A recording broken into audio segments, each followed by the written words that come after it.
I don't want to make kids feel bad, but I do want to make parents feel bad if your kid is or overbeast. Overbeast. Okay. If you are a parent with a child that's like under the age of 12 and they're fat as hell, you are overfeeding that fish. You are overfeeding them. Like, it's not good. It is not good. It's not good. I wanna tell you that I love you. Good morrow, everybody. My name is Robin, also known as Sunnyside Up Gal, and you are my Sunnyside Up Pal. Good morning, good morrow, and good day. Welcome to my channel. If you are new here, please consider giving me a subscribe. Please subscribe. And go ahead and like the video because we know you're gonna like the video. It's time for another Fatlogic Friday. Cue song. It's Fatlogical Friday. It's Fatlogical Friday. It's Fatlogical Friday. Bilandulila. If you're unfamiliar with Fatlogic Friday, it is just me chilling, chitting, chatting with my homies, you guys, and going over some posts on the subreddit Fatlogic. And if you're like, what is Fatlogic? Let me read it to you. Let me read you the definition. Fatlogic is anything that deviates from the scientific facts of body weight management. This can range from fundamental misunderstandings of how biology and physics work to lengthy political diatribes about how everything is society's fault. Falling victim to Fatlogic means accepting misinformation that will harm efforts to keep your body at a healthy weight or lose weight if you need to do so. Just do it! Ha, you thought I was going to put so do in. Listen, I'm not a monkey, okay? But I will next time. I will right now. So do. So anyway, we're just gonna sit, we're gonna chit, we're gonna chat, we're gonna talk a lot of trash about people on the internet, people on Fatlogic. I swear to God, some people I just feel like maybe you don't get to have a phone because sometimes I'm just like, this person is unwell. This person needs some rest. This person needs to he needs some rest, or they need some rest. Take away their phone. Put them in a room full of grass and some actual sunlight. Like an atrium. Is that what they're called? Aviary? Not aviary. An atrium? Someplace where it's like a court, like a courtyard. Put them in a courtyard. Put them in jail. I'm just kidding. Somebody put a timestamp in my last video telling everybody when the video was going to start. So I'm going to get to it before you. So I'll put a timestamp in when the video starts. But it was like a 2-minute intro. Y'all can't wait for 2 minutes? Okay. Message heard. Message heard. My intros suck. Okay. So the first one, I was absolutely banana bonkers confused. This isn't the first one at the top of the page. I was just like skimming through just to, get an idea of where we're going today. And me was so confused. So let's be confused together, okay? Reproductive fatphobia. P.S. Pay me to coach you. Okay. I named it reproductive fatphobia because you can't fight what you can't name. I'm already confused.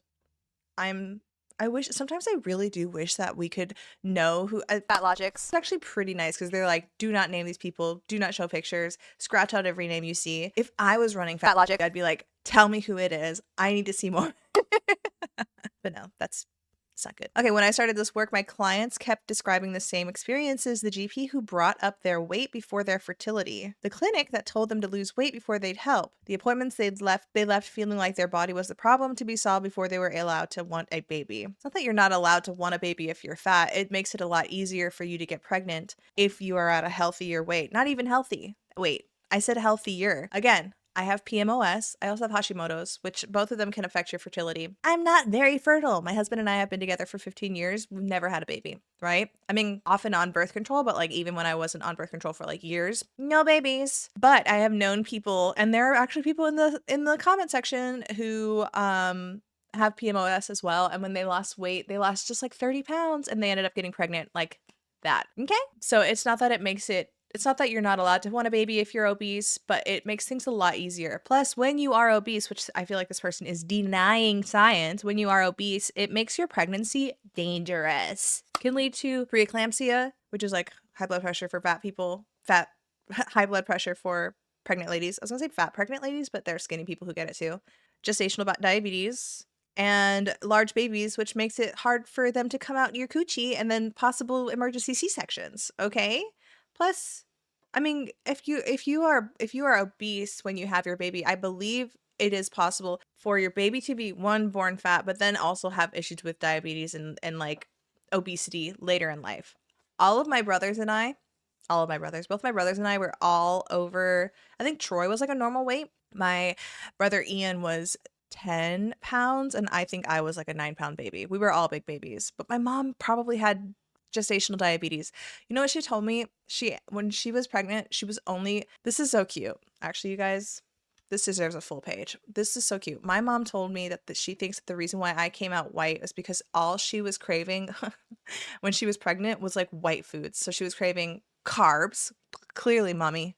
Okay, so ice cream, popcorn. She would cry until my dad went to the movie theater to get her popcorn. And then shoe pao. She ate so much shoe pao and pandesal. And I could blame her and be like, that's why I love bread so much. That's why I love shoe pao. That's why I love pandesal. That's why I could eat a loaf of bread every day for the rest of my life if I wanted to, if I didn't care about like diabetes and stuff like that. It just doesn't work for me, mommy. And you ruined it. You destroyed me in the womb. Just kidding. I love you, mommy, if you're watching ever. She probably will never watch this. But I did tell my mom the other day that I had a YouTube channel. Anyway, so she was craving shoe pao, all white foods, and that's why I came out white. And my brothers are brown.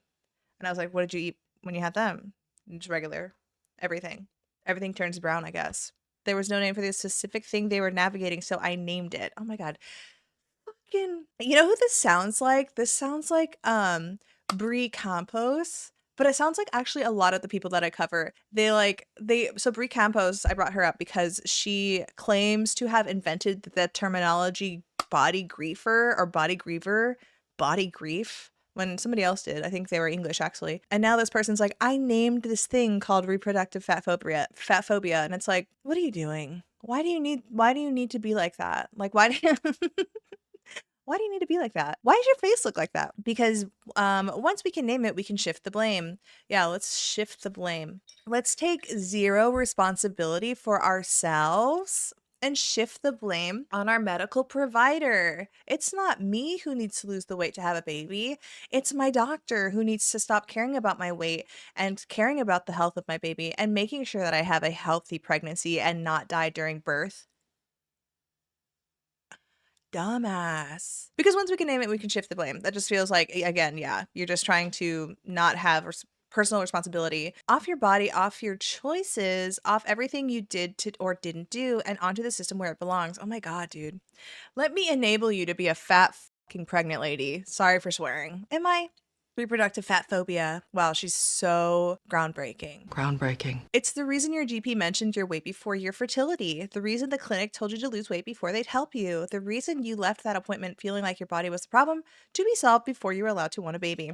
Oh, they just repeated themselves. Dumb. Again, zero accountability from the fat acceptance community. And denial of science. Like, you could possibly be putting people in danger. You can possibly be putting fat people in danger, right? Putting mothers in danger. That sounds worse, doesn't it? It's the reason you've been lying awake wondering if they might be right. The reason they are right. You should not, if you are an obese person, you are at risk if you're a pregnant person. I mean, if you get pregnant, good for you. That is a beautiful, beautiful miracle. But, you in danger. Terrible danger, girl. The reason you spent months, maybe years, trying to shrink yourself into someone the system would take seriously. The reason you feel like you have to earn the right to try. Reproductive fat phobia is the system of beliefs, policies, and practices that put your weight before your fertility. It shows up in GP surgeries and fertility clinics, in the research that gets funded, and the care that doesn't get given. It's not one bad doctor. It's not one dismissive appointment. It's the whole landscape you've been trying to navigate. Again, I just feel like, what is she trying to do? It sounds like she is trying to sell something, does it? Or I am assuming she, but it sounds like she's trying to sell something. Sell an ideology, recruit more people to the fat acceptance community and fat acceptance cult. Okay? All right. And here's what I want you. Okay. It's not your body that's the problem. It's reproductive fat phobia. Knowing the step is the first step. No. Knowing the name is the first step. The next one is figuring out what it means for you specifically. There's a whole community of folks navigating this, and I'm here to support you. Send me a DM if you want to talk through where to start. So I actually follow this gal. I think I follow her. I probably do because I was like, ooh, I'm going to do her in the future. There's this gal who's like huge. We don't have names. I don't have photos. Just listen and let me paint you a Birmingham. Paint me a Birmingham. There's this gal on the internet, which we're all here, right? On Instagram, who's like 3 or 4 hunchies, like huge guys, and maybe my height, right? Just like an average sized, height wise woman, and spending thousands and thousands and thousands. Well, maybe not. Maybe their work covers it. Maybe her husband's in the military. I doubt it. He's fat. Thousands and thousands and thousands of dollars on IVF treatment, which is crazy, right? Like, baby, if you lost a little bit of weight, you could do it. She's not very fat acceptance. I'm probably making fun of somebody who's just like, I just want to be a mom. Okay, cool. But you're going to have problems. You're going to have problems. When I think about an obese person trying to have a baby, especially a baby naturally, I just think of bulldogs. It's not, you guys. Plus, can you imagine if the amount of weight on your body, like if you lay down and the weight is crushing and affecting the way that you breathe? Imagine that for your child. Imagine that for the embryo. Imagine for that for the baby inside. They are crushed. They're going to come out with like an imprint of a fucking cheeseburger on their head. All right. A reasonable post and some baffling fat logic in the replies. The number of people who believe in starvation mode, that eating too little in a cow deficit can cause body fat gain, is honestly wild. I was looking for your education background and anything related to health and nutrition. Would you care to share it? It's strange it's strange that it's not very prominently advertised amongst your socials. God, I swear to God that anytime that somebody is anytime that somebody kind of like pushes back or disagrees, or it's like you're not allowed to have any kind of opinion or the ability to do a Google search and like tell people like, hey, this is the stuff that I'm learning and this is what happens and this is, you know, what you're saying. I have this to back it up or that can refute it or disprove what you're saying. And they're like, well, are you a doctor? You know, doctors can also lie and make mistakes too, right? I'm not saying I'm not saying not to trust your doctors, but I'm saying they're still humans. And to be honest with you, medical journals are available for everybody, right? Why would they make them available for everybody if I'm not allowed to fucking prove you wrong with them? Why would they be available for everybody why are they available for everybody? It's so that everybody can be educated and learn. You know, I don't necessarily have to have a doctorate to be like, hey, PMOS does this and this and this, right? Are you not allowed to learn about PMOS from strangers? Then get out of my house. Get out of my house! But anyway, yeah, they like to be like, well, are you a doctor? And I just think that's, you don't want to have debate. It's very it's unintelligent to me. Let's have the debate. You can only debate people who are doctors, or are you just going, I don't know. You're misrepresenting this. Adaptive thermogenesis is real and can happen relatively quickly. There's a couple of things here. One, your body adapts to fewer and fewer calories. You may lose weight at first, but as your weight drops, so does your TDE, and is compounded by the adaptive thermogenesis. In order to keep losing weight, you will have to keep cutting cows. If one is currently plateaued with their weight at 1,200 cows a day, that means cutting down to 1,100 cows. As soon as they didn't finish. Okay, insulin will take dietary carbohydrate and store whatever is not immediately burned by the body in the hours after eating it into the fat source, regardless if the person is in a calorie deficit or not. It may very well be that the stored body fat will be eventually burned precisely because the body is in a cow deaf and needs to get energy from somewhere, but some body fat was certainly added in the hours after eating. Yeah, what are the numbers on dieters regaining the weight plus more again? Knock it off. We already went through this in 2004 and back when anyone over 100 pounds was fat as hell. Perez Hilton bait.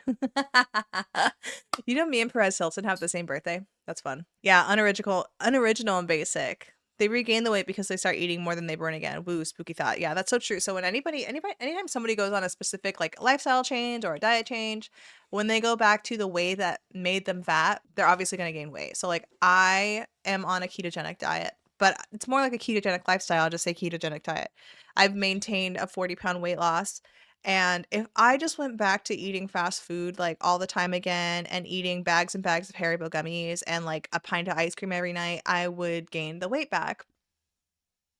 you know? And that's me being like a macros girly. I didn't count calories to get to where I was at. I was counting macros and doing macro percentages and eating a ton of fat, right? Switching my energy from carbohydrates to fat. The whole carvation mode thing, I get what the person was talking about with the thermogenesis. What is it called? Why do I keep doing that? Stop. Why do we keep doing that? Adaptive thermogenesis. That makes sense to me. Like I personally can't like elaborate it in an intelligent way. I'm not a doctor, okay? I didn't go to nutrition school or whatever, but the idea is that like when you do go into like extreme cow deaths, your TDEE will adjust, but you will the until you get and then when so I think whenever you go like when you raise it up a little bit like your intake, you have the ability to gain more because your TDEE is lower. So like if you were, for example, eating 900 cows a day, and then one day we're like, I guess I'm gonna raise my cow deficit to like 1200 cows a day, you would gain weight. But that makes sense because you're increasing your deficit, like you're increasing your cow's intake. What I'm trying to get at is that there are people who are in carvation mode all year in very, very poor countries, and they are not fat. They're also not on a weight loss journey. So I don't know. Let me know. Let's discuss in the comments, you guys, because I'm not. I know I'm not elaborating very well. Like I feel like you guys can read my mind, and I'm painting a picture if I can. I don't really paint pictures in my mind, but like I understand the adaptive thermogenesis, but I also understand science and like there's you don't get fat when you're carving. Period. Okay, no, really, no way. Does that change the result? 98% of people who gain weight back no matter what? You listing a method hold on a second. Does that change the result? 98% of people gain the weight back no matter what. That is such like an infinitive, a definitive. That's such a definitive. That's the word. Definitive with zero backing up, zero real actual research to the claim. 98% of people gain the weight back. No. No. Not true at all, because we see people who have been maintaining like major weight loss for 5 years. Like when do they gain the weight back? Like what's the cutoff? When should we be ready, right? Go to sleep, sweetheart. Pray for brains because one day your boobs will be gone on the floor and you'll have nothing to offer anyone. Very feminist of you. Like I swear to God, these people they don't know how to like have an actual like civilized argument. Like I mean, this is not uncivilized, but it's just like, why do you have to go for like the boobs or the look or anything like that? When you are in an argument like that, and then the last thing you want to do is like say like you're ugly or like you have nothing else to offer but your body. First of all, disrespectful, but second of all, like you have nothing else to offer but in the argument except to make fun of the way that this person's body looks like, or because they're pretty. What are we talking about? You think that they're pretty, that they only offer looks? They're having a civilized conversation with you. Kind of it's a debate. If you can't debate without pointing out somebody's looks, don't debate. It's weird to me.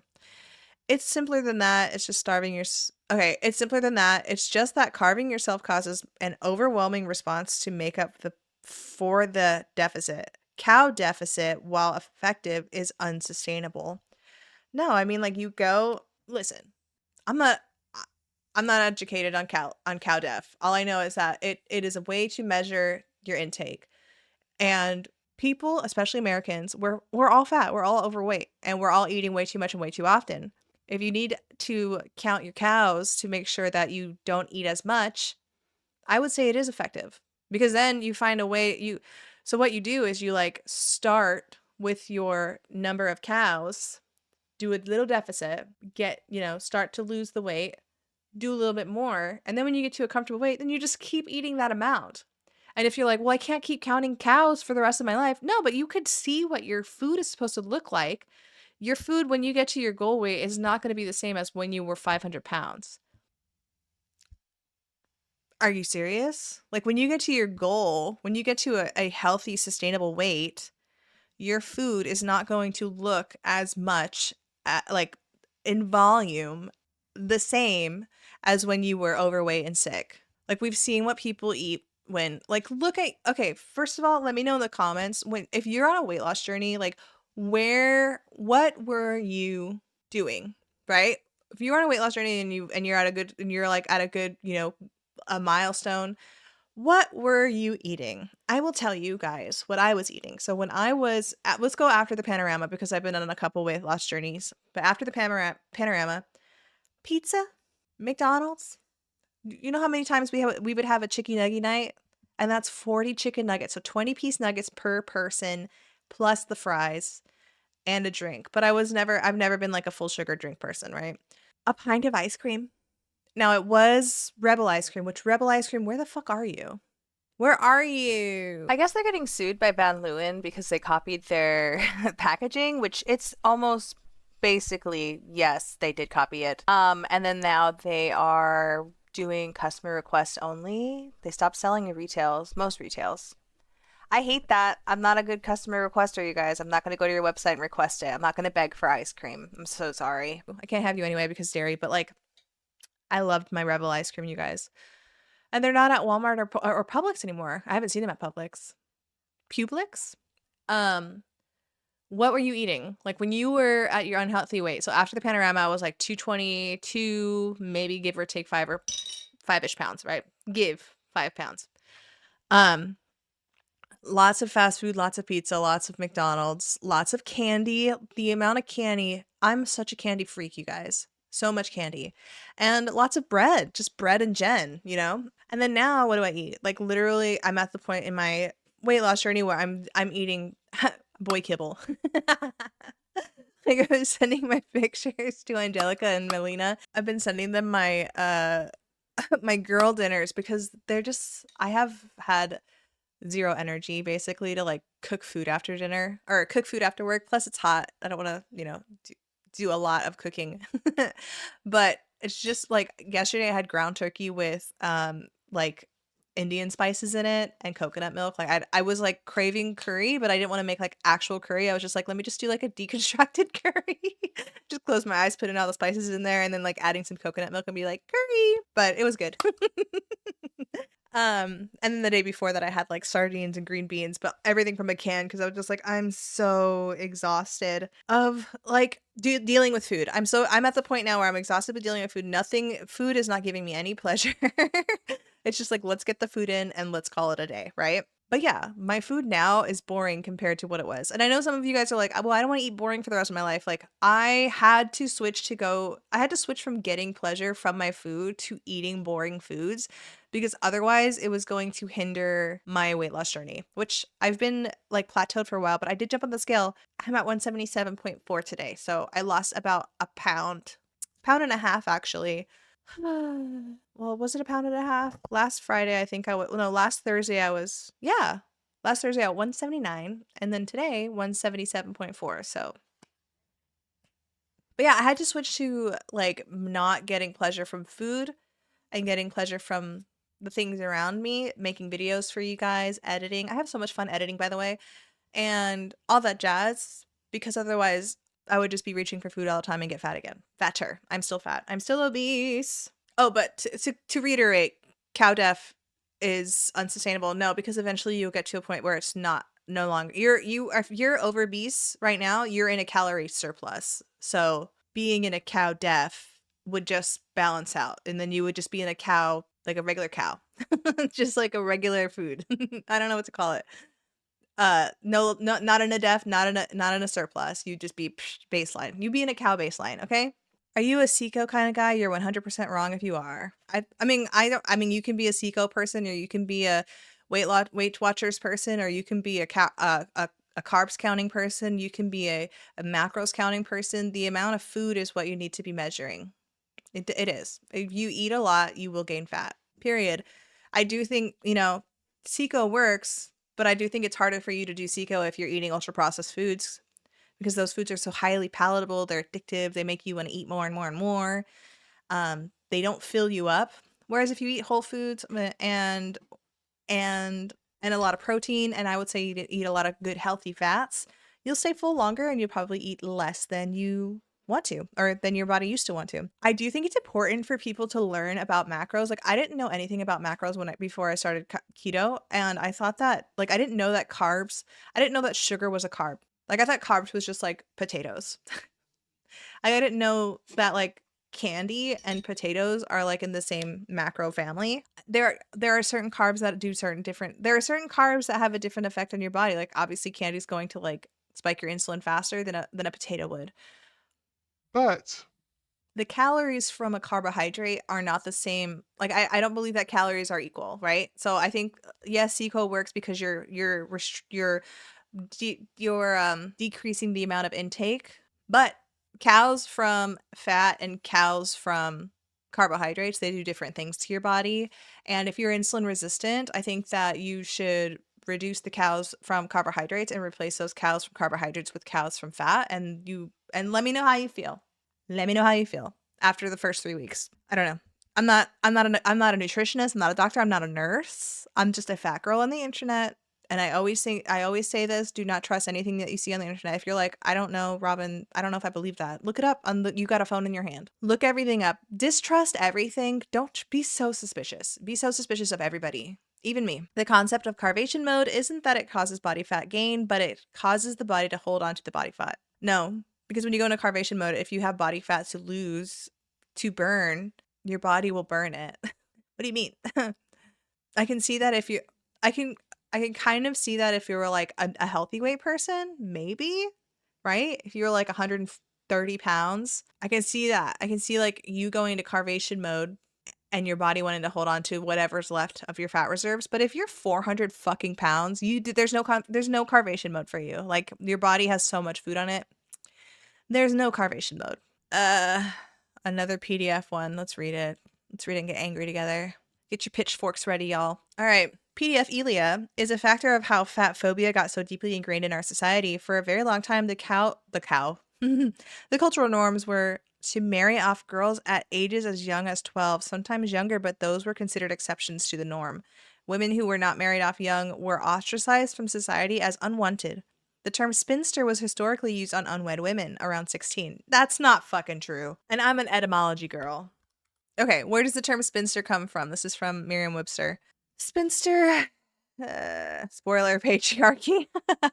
A single woman who is old enough to be married but isn't, and isn't likely to get married, is sometimes called a spinster. The word has an old-fashioned and dated feel, and because of that, it can carry a whiff of impoliteness in certain circumstances. But in previous centuries, spinster was a valuable word that didn't carry such connotation. During the late Middle Ages, married tradeswomen had an easier time obtaining a higher status, higher income work than their unmarried peers. Unmarried women ended up with lower status, lower income jobs like combing, carding, and spinning wool, hence spinster. When spinster entered English in the mid-1300s, it referred to a woman who spun thread or yarn. Our earliest use comes from the allegorical poem Piers Plowman and My Wife, my wife, spak to be spinsters for to spin it softer. And my wife spoke to the spinners to spin it soft. Two historical facts led to spinsters. Okay, I don't see anything talking about it where you were 16 and called a spinster. Like, highly doubt that was the case. Okay, we're on Wikipedia right now. Wikipedia? Spinster or old maid is a term referring to unmarried woman who is older than what is perceived the prime age range during which women could usually marry. I feel like, so 12 years old, okay, but there's still an age range. I feel like it was probably maybe 12 to 21. I guess by law, a woman could be called a spinster if she's of age and unmarried. By the 1800s, the term had evolved into women who choose not to marry. Okay, so I feel like this person just grabbed 16 out of their ass because I feel like I'm trying to think when was it used? Middle Ages. But legally, it was used 19th century, 18th and 19th century. Okay, so I'm bringing up Consuelo Vanderbilt of the Vanderbilt. Yes, those ones. Okay. So if you watch The Gilded Age, she's who the youngest daughter is based off of. She married like a duke or something. She's an American heiress who married a duke. I believe a duke. Yeah, Duke of Marlborough, not of the Marlborough, right? You know, the cigarette. The Gilded Age was the late 1800s, and how old was she when she got married? She got married in 1895, so she was 18, right? Is that right? Yeah. So I feel like the age from like the 18th century to the 19th century, it was like I don't even think in the 19th century they were marrying people at 12 years old. That'd be fucking crazy. Maybe in the cowboy times, maybe in the Wild West they were doing some crazy shit like that. Maybe in pioneer times, I feel like they were, right? I read a book that yes, they were. We're getting off to we're getting into too much of my other hobbies. What I'm saying is that 16, I doubt you were called a spinster. Okay, that went way too long. If you don't get married as a woman, your options in life were severely limited. This put a lot of pressure on remaining adolescent, appearing for as long as possible. I don't believe that. And that in turn led to a societal rule of aiming to remain thin. Dude, I feel like, what are your sources? This is somebody's diary. This doesn't feel right. This does not feel right. Women especially gain body fat as we age. That's not very true. Not very true. It's easier for you to gain weight due to hormonal imbalances maybe, but and like obviously people gain weight when they get pregnant. Listen, I'm not going to deny that weight gain does happen and it is easier for you to gain weight when you're older. I'm not going to deny that. But weight gain as an inevitable thing for adult women, I rebuke that. Like I don't think, oh, you're just old, you're just going to get fat. Like I don't think that that's a thing, right? It wasn't a thing, 30 years ago. I don't think it's a thing. Women especially gain body fat as we age so that we can have children. About 20% of body fat. Oh, okay. So yeah, you do gain a little bit more body fat like around to help with your hormones to help you get pregnant and stuff like that. For fertility needs, okay?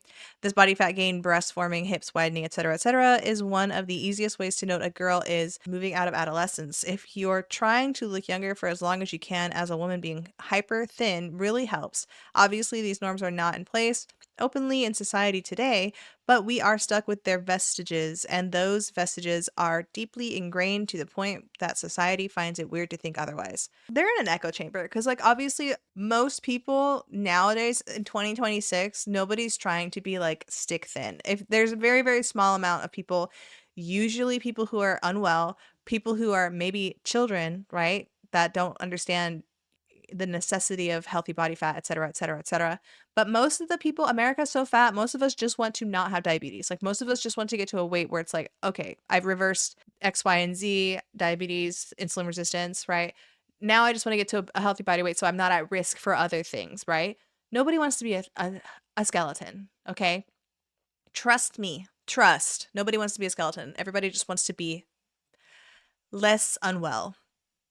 I also want to reiterate that PDFs are attracted to children, not adult women at a healthy weight. An adult woman does not magically become childlike because she loses weight. She's still an adult with adult features, proportions, and life experience. Throwing around the term PDF file to shame people for wanting to improve their health only waters down what actual victims of child abuse have gone through. Offensive! Lukewarm take. Treating intentional weight loss as inherently immoral is ableist. Fatness should not be accepted as a stepping stone to thinness. There are a million reasons why a body could lose weight and that aren't fat phobic, but if your active goal for yourself is to lose weight, you need to take a long look at why that is. Changing your diet to better balance your nutrition that leads to weight loss, not fat phobic. Getting more exercise to help strengthen joints, muscles, and for mental health benefits, not fat phobic. But when your goal is thinness, your motivation is to be less fat, that's fat phobic. It is so annoying that I'm expected to coddle skinny feelings that I even have to explain that weight loss is nuanced and not always fat phobic. When I say I think it's weird you came into a fat positive space talking about your weight loss goals, I'm seen as rude or overreacting, and that's fucked. Everybody needs, like, today I want you to make it a goal to touch grass. Like everybody needs to like go outside and get a little bit of sun if possible. They deny the fact that excess adipose tissue causes issues for the body. They deny that fact. And you can't shake these people into believing it. You know, they're going to believe it. They're going to believe whatever they want to believe. But the ultimate reality is excess body fat on the body is hormonally active and can lead to multiple comorbidities, multiple issues. Excess adipose tissue, just the hormonally active part alone, can lead to insulin resistance, fertility issues, type 2 diabetes, all of this other stuff, right? Snowballs, snowballs. It all snowballs. Let me put a list up of why excess adipose tissue on the body is unhealthy. It's so annoying that I'm expected to coddle skinny feelings that I even have to explain that weight loss is nuanced and not always fat phobic. But you know what's crazy though is like, even when you say like I'm wanting to lose weight because I need to reverse type 2 diabetes, they'll just throw things at you like, well, type 2 diabetes, any skinny people can get type 2 diabetes, right? Skinny people can get insulin resistance. You don't have to lose weight. There's always an argument, and then they always try to end up on top, and it's just like, stop. Worry about yourself. And even if it's what's the word? Even if it's unintentional weight loss, like I've seen people on Instagram go for the throat of people who lost weight unintentionally that are like fat positive or whatever, or body positive. Like people are always assuming that other people are, or that people who lose weight unintentionally, like they're always assuming like the worst, like, oh, you're on Ozempic, which isn't the worst, but like it's the worst to them. You're on Ozempic, or I thought you were body positive. You know what I mean? I thought you were fat positive. Like obviously unintentional weight loss happens. That's never happened to me in my life, but it happens. Oh my God.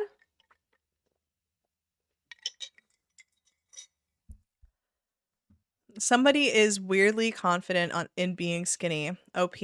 Can we finally brutally unalive bitches like these? Being the skinniest girl in the room is a power move. You can actually feel the dynamic shift in your favor in real time. Both of them unwell. Both of them take their phone away and put them in a room. Put them in a room together. All right. Spike in type 2 diabetes diagnosis in the UK is a result of undereating. What? No, it's not, bitch. Okay, this is the result of zero sugar, no calorie foods and undereating, by the way. Diabetes can be caused from stress and poor hormone levels, not just eating a ton of sugar. Diabetes, they'll say like they don't know the cause of diabetes, but I will tell you this. Diabetes, for me, was caused by insulin resistance, which was caused by me eating sugar and carbohydrates for most of my diet for years and years and years until my body was like, I'm going to resist all this insulin and store every single bit of food that you take in. More young women in their 20s are getting type 2 diabetes. Yeah, probably. What's the obesity rate in the UK right now? A lot. At the same time, body mass index, a measure of obesity at diagnosis, has been increasing. Yeah, no shit. Okay, so the reason why the reason why type 2 diabetes is increasing is because like the body mass index has been increasing more quickly among younger adults than in older age groups, hinting at a likely cause. Yes, the cause is obesity. Does obesity always cause type 2 diabetes? No, we know people out there that don't have it yet that are obese. But being young also helps that. I mean, if you're older and you're obese, you probably have it, right? Obesity rates in England have worsened since the pandemic, with nearly 1 in 3 people now affected. Holy shit. And the USA is 2 out of 5. 2 out of 5 people have it. The largest increase over time. Why are we so fat? We're beating England again. Sorry, guys. Those red coats don't want it with me because I will pop. I'm gonna beat you guys in obesity. The largest increases over time have been in younger adults. Between 2019 and 2025, the number of new obesity cases rose by 16% in people aged 20 to 29 and almost 20% in those aged 30 to 39, while rates fell among adults aged 60 to 79. I feel like, oh my God, just reading this, it makes me feel like these younger people are stealing all the food from the older people, and that's why their rates are falling. Oh, golly. But that is pretty crazy though. I mean, obviously a lot of jobs went to work from home and they never went back to like go move to an office, right? And I know that in most places in England, I believe that if you, especially like in the city, it's like very walkable or public transit. So you have to walk to the stations, and that's not a huge thing in the United States, only in like bigger cities, right? Where I'm at, not a thing at all. So I can see that the number, that being a huge proponent and why the number has increased. Also, did we normalize door dashing? Do y'all have DoorDash over there? Do you guys order a lot of food like that? I feel like what do you, if you're from the UK, why do you think that your obesity rate has raised since 2019 by 16%? Tell me why. Tell me why. This is just funny. This is apparently how a well-adjusted person responds to a maybe clumsy attempt at cheering them up. You're not fat, you're beautiful. I have actually yelled at a few, like 6 people over this. I said I was fat. I didn't say I was ugly. I just love that the well-adjusted. I'm gonna start using that. This person sounds well-adjusted. Definitely not hormonally fucked up. Let's promote obesity even more. For how much? Oh, I saw this the other day because I was doing intel like for more fat logical stuff, and this one in particular actually mentions me. So let's look. All right, let's promote obesity even more. For how much mental strain the effort to become or stay skinny causes, I feel we ought to promote obesity a lot more than we actually are. LOL. Can't tell you how much more at ease and relaxed I've been about myself after hearing people tell me that not only is it okay to be not skinny, you're in fact love. Cool and revolutionary for being fat. It's not revolutionary or cool to be fat because everybody's fat, right? Wouldn't it be more revolutionary to be like, I'm not going to follow this trend of being obese and I'm going to be a normal, healthy size and letting yourself be. And I think that a lot more people should hear that. I just don't think that it's very cool or revolutionary to be obese or to celebrate obesity because it would be, to me, it feels like you're celebrating sickness. And I'm just like, no, let's not do that. Let's not do that today. Let's not, it's celebrating an addiction to food. Let's not do that. Let's not celebrate addictions. I mean, if you're going to celebrate food addiction, you better be uplifting your friends who are addicted to heroin, right? And start a Reddit page for them. Heroin positive. That's why I said it, guys. I'm allowed to say it because I've done it before. In an age of obesity, obesity is a revolutionary act. Oh my God, for sure, for sure. All right, so they had mentioned PMOS. Becoming and staying skinny isn't as hard as people think, especially if you don't already have any metabolic issues like PMOS. It's simpler and a matter of eating less plus better, being aware of calories and food and how much you should eat. Once you build the habits, the weight comes off and stays off. They act like it's extremely difficult feat. They act like it's some extremely difficult feat, like you have to carve yourself and run 10 hours a day. LOL. Exactly. They like to blame certain disorders like Hashimoto's, but sunny side up, gal, that's me. And that has and it's killing it when it comes to taking responsibility. So I am taking responsibility. I do want to let you guys know though, I am still obese. I will always reiterate that I am still obese. Yeah, I'm making fun of people on about obesity. Am I making fun? I'm just spreading awareness, but obesity is dangerous. Okay. But anyway, I do have Hashimoto's and PMS, and it makes it just extremely slow. And sometimes I go through flare ups and then I gain back. Like my metabolism just shuts off. I don't know. It sucks. Anyway, I thought they all had PCOS or thyroid problems. As the late Gilda Radner, RIP Gilda, said, it's always something except overeating, of course. I love Sunnyside Up Gal. I love you too, Suit Song.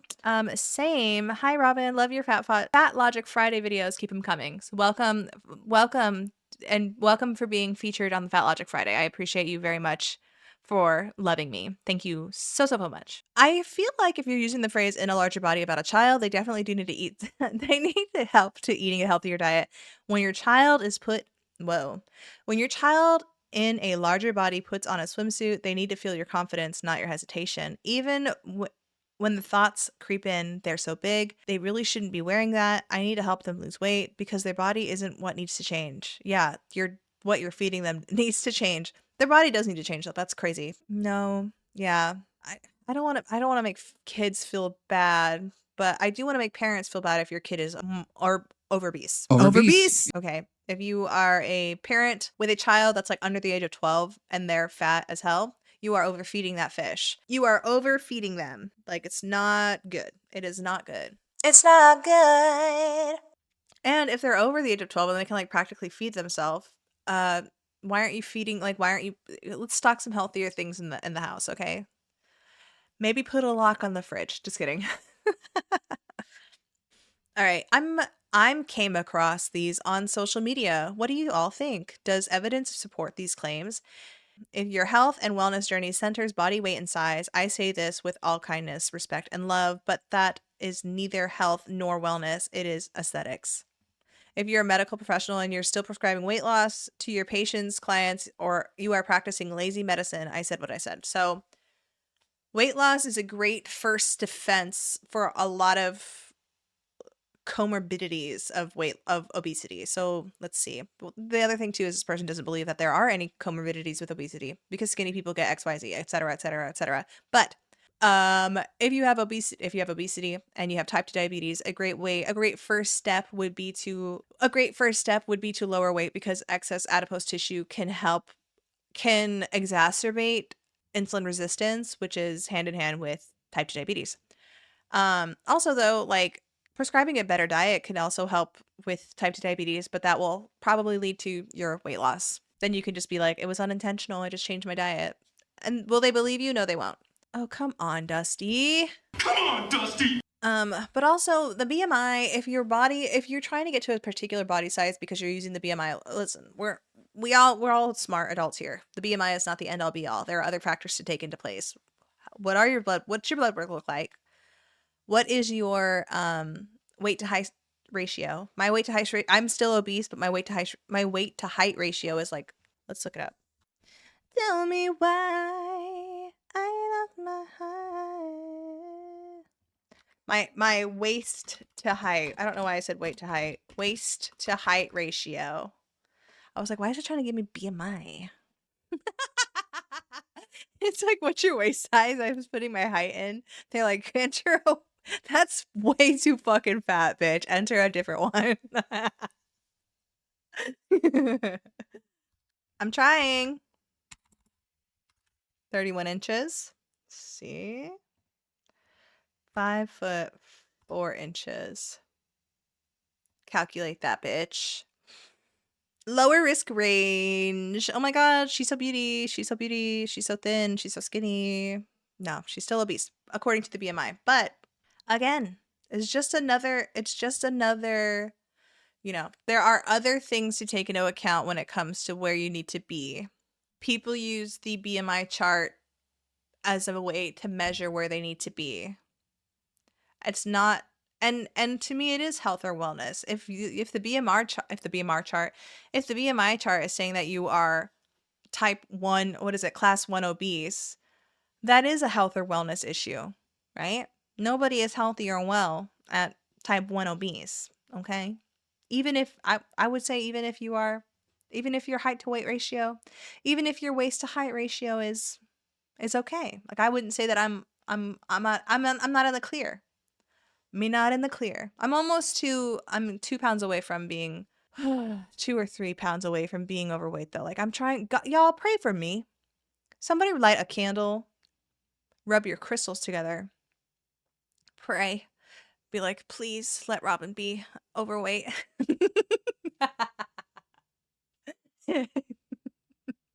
She's so fat.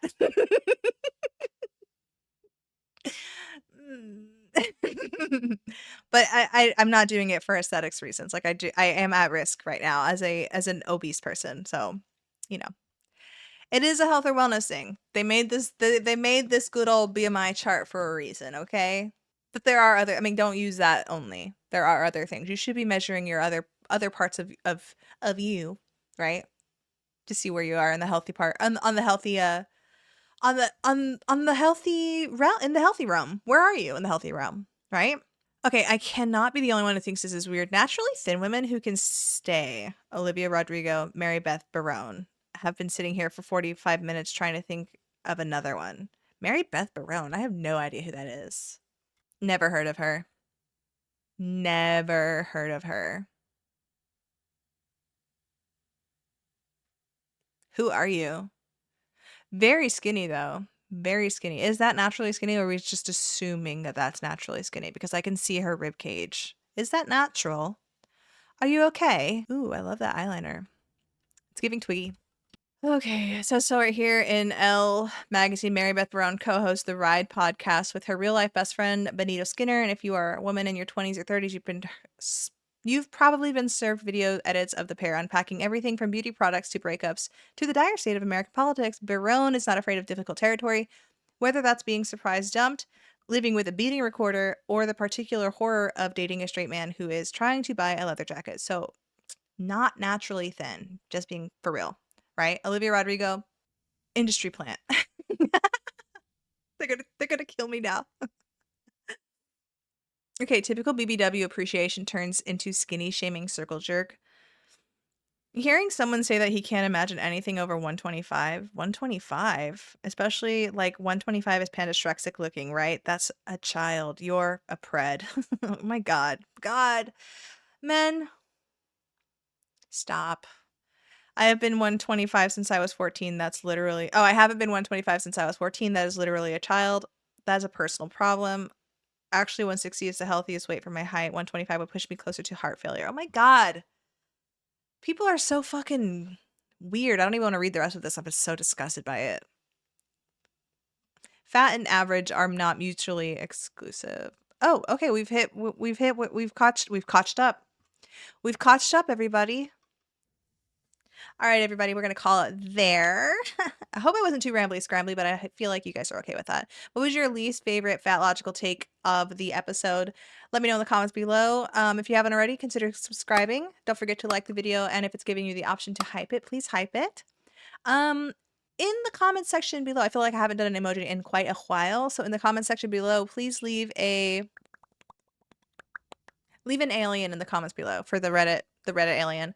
Yeah, if you guys, I'm also looking for intel, so if you guys have any particular creators that you want me to cover, let me know in the comments below who, because I am looking for people to cover for next week's episodes. So I hope you guys have a wonderful weekend. Thank you so much for watching all the way through, and have a great day. Goodbye. Problem. Oh, and here's what I want you to know. Oh, hi. You made my seat go down. Go lay down. Go. Go. Oh, wait. Go lay down. That's crazy. Go. Disobedience. Out. Out. I'm like super insecure. I don't know what to do. I'm super insecure with how shiny this hair looks. And I know it sounds like it sounds like I'm complaining that my lobster is too buttery, but I don't know why. I just don't. This is what happens now when it's clean.